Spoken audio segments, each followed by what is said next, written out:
continue my speech. I just want to make one more comment. You mentioned Chabad. I'll tell you a fascinating story about Chabad. So flashback 25 years ago, I'm sitting in my office at Harvard, and door knock on the door's open, he walks in, is this little guy with a big beard and, the uniform, the Chabad uniform.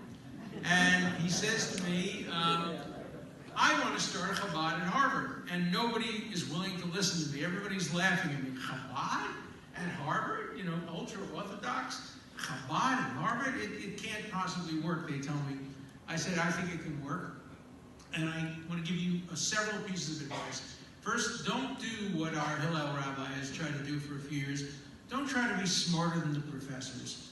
Don't give lectures on a philosophical basis. Let them learn that in the classroom. Give them what they lack here, and that is neshama, soul, feeling. And he said, that's a good idea. I said, that's number one. Number two, don't sponsor any events that require the separation of men and women. And they agreed to do that, and they didn't have a minyan for many years. And I said, three, don't talk a lot about Zionism. Why? Because Chabad, theoretically, if you really press them, theoretically, for the Rebbe's views, they're not particularly Zionistic, but they love Israel. Of course, Chabad has major existence in Israel, Chabad center there. And it has been, so we started the first Chabad anywhere at Harvard. I was the first faculty advisor of the first Chabad, and there are now all over the country, all over the world. It is the most phenomenal development. And I have to tell you one thing about Chabad.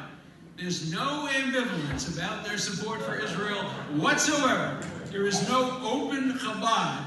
They do not encourage J Street or Jewish Voice for Peace or anything else. They are down the line, strong supporters of Israel. They welcome tremendous diversity in terms of attitudes toward Israel, religiously, politically, and in every other way. But Chabad has been an incredible, incredible blessing on college campuses. Amen.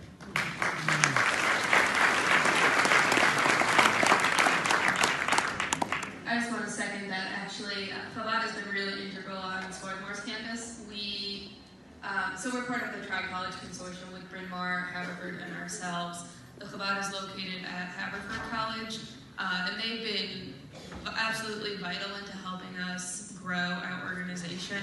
The rabbi there, Eli Dershowitz, is incredibly passionate about helping us grow, about helping us get our voices out, and has really provided a space for us, especially for myself, speaking personally, to really air our grievances for the most part, and then also mobilize, and has motivated us to take action in the face of adversity, and I think that's fair to say about most Chabads.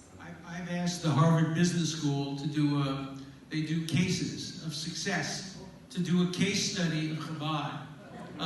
It's amazing. You all know a Chabad rabbi. They're the most charming, wonderful, open, we don't know what they really think of us. Deep in the recesses, and they love us because we're Jews, obviously. But they wish we'd be a little bit more kosher, a little bit more shomer Shabbat, a little bit more of this. But they're so non-judgmental. And they send these kids with nothing. They give them like a couple of dollars to start, and then they have to raise all their own money. And it's just absolutely remarkable. When I saw the movie The Martian, the only thing that surprised me is when they landed in Mars, there wasn't a Chabad rabbi. I can add one thing. Alan, the Zarkis at Harvard, they feed me once a week, so thank you for starting that. On a related point to that, there was a posting on Facebook just the other day. There was a posting on Facebook the other day related to this, about the Chinese who landed on the other side of the moon. And what did they find there? A Chabad. On a related question for the students here. Just like there are lists of best-rated academic colleges, are there lists of schools to promote BDS and anti-Semitism to students? And are there ways for parents and students to make sure that they don't make mistakes when deciding on which college to